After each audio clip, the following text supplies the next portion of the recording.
Before I say a single word, if you're watching this after 8 p.m. and your feet are burning right now, sit all the way back in your chair, both feet flat on the floor. Drop your shoulders away from your ears.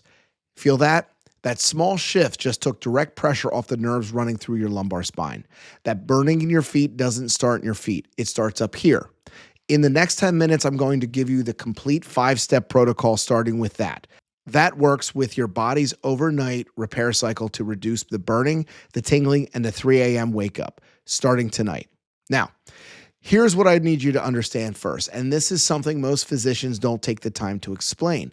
Your nervous system does its most significant repair work between 10 p.m. and 2 a.m. This is the window when your brain releases the highest concentration of nerve growth factors, the chemical signals that tell damaged peripheral nerve fibers to start rebuilding. But that repair process only activates when one specific hormone is low, cortisol, your primary stress hormone. And for most people with peripheral neuropathy, cortisol stays elevated long into the night, which means that repair window opens and then closes without anything getting done. Think of it this way. It's like having a road construction crew show up at midnight, ready to work, equipment running, but there's still heavy traffic on the road. They can't do anything. They sit there, the window closes, and you wake up with the same amount of pain or worse than when you went to bed. Now, I know the advice you've probably been given. Get more sleep, exercise more, reduce your stress. If your feet are burning the moment they touch the floor in the morning, that advice feels almost insulting. I understand that. We are not going to talk about reducing stress in some vague general way today.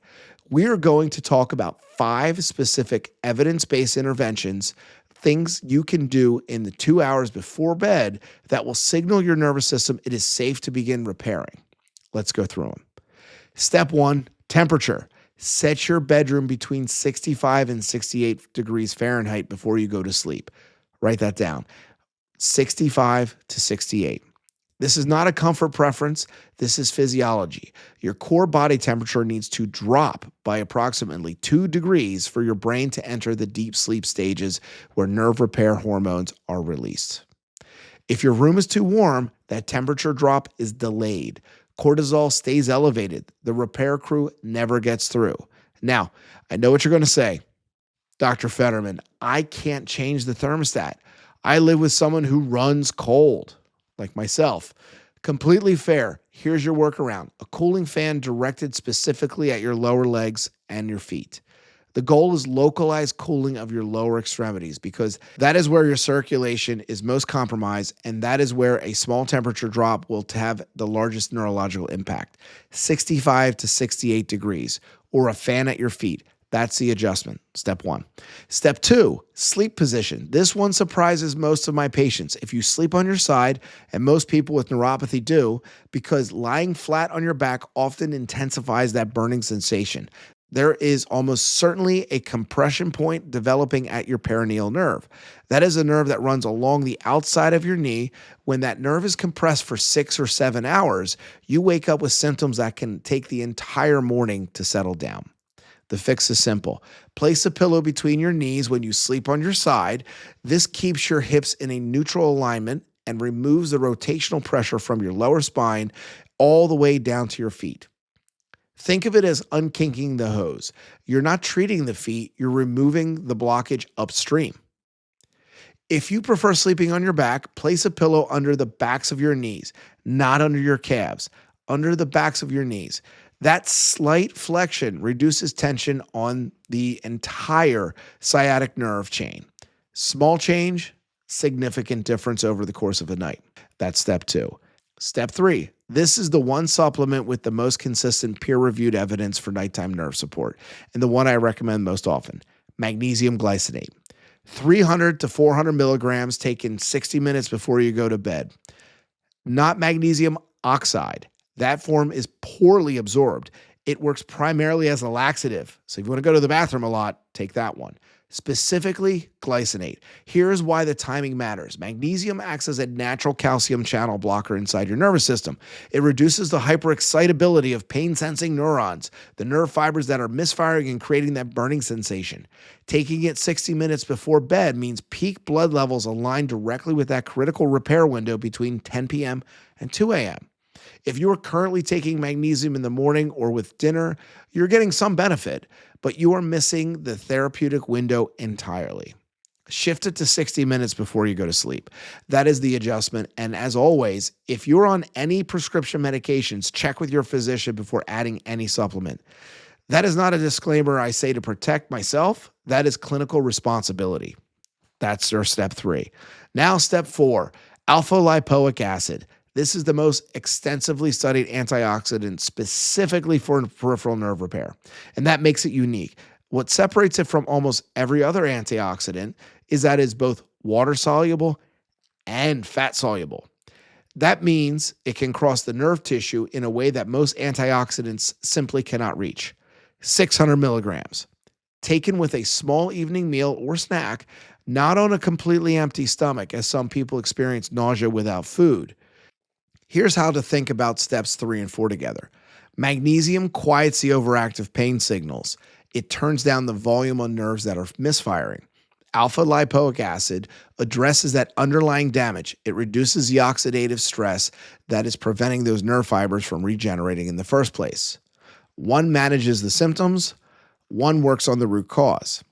Together, they form a biochemical foundation of your overnight protocol. This is not an overnight fix.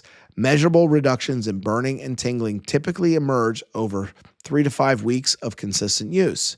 But it works, and it works while you sleep. Now, that was our step 4. Step 5, and this is one of the most people want to skip because it sounds too simple. It is not simple. This is the step that ties everything else together. 10 minutes before you get to bed, after your temperature is set, after your magnesium is taken, I want you to do 4 cycles of what is called 4-7-8 breathing pattern. Here's how it works. Inhale through your nose for a count of 4. 1, 2, 3, 4. Hold for a count of 7. 1, 2, 3, 4, 5, 6, 7. And exhale completely through your mouth for a count of 8.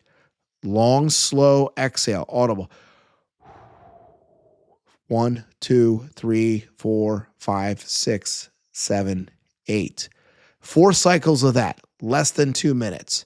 What this does physiologically is it shifts your nervous system from sympathetic dominance into parasympathetic dominance, from fight or flight into rest and repair. It directly lowers cortisol. It signals to every cell in your body the threat is over. The road is clear. The repair crew can work.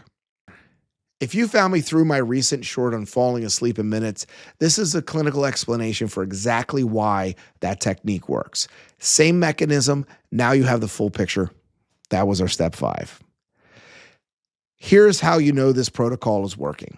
Tomorrow morning, before your phone, before your coffee, I want you to try what I call the tandem stance. Stand directly behind a sturdy chair and place your hands lightly on the back, hovering, not gripping, just like so. It's a little hard to see my feet, but you're going to place one foot in front of the other, heel touching toe. Without gripping the chair, just hovering, hold that position for 10 seconds. 1, 2, 3, 4, 5, 6, 7, 8, 9, 10. That is your baseline. If your balance is more stable tomorrow morning than today, if the burning in your feet is reduced compared to your usual morning baseline, the protocol worked.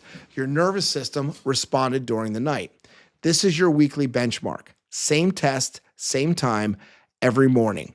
The trend over the next 2 weeks will tell you more than any symptom diary could, because balance is one thing your nervous system cannot fake. Let's put the full protocol together. Step 1. Set your bedroom to 65 to 68 degrees tonight. Step 2, pillow between your knees if you sleep on your side. Pillow under your knees if you're on your back. Step 3, 300 to 400 milligrams of magnesium glycinate 60 minutes before bed. Step 4, 600 milligrams of alpha lipoic acid with your evening meal. Step 5, 4 cycles of 4-7-8 breathing before you get into bed. 5 steps, you can start all 5 tonight. Now, this is the sleep and repair piece of a larger system. The next video in the series covers what you eat in the 12 hours before bed, specifically which food spikes nighttime inflammation, and undo everything we just built together. That video is coming next. Subscribe so you don't miss it. And if you found me through the bedroom temperature short or the falling asleep in minutes video, this is the full system those were built from. What is worsened by habit can be improved by habit. I'm Dr. Andrew Fetterman. This is the Nerve Relief Project. Like and subscribe. I'll see you in the next one.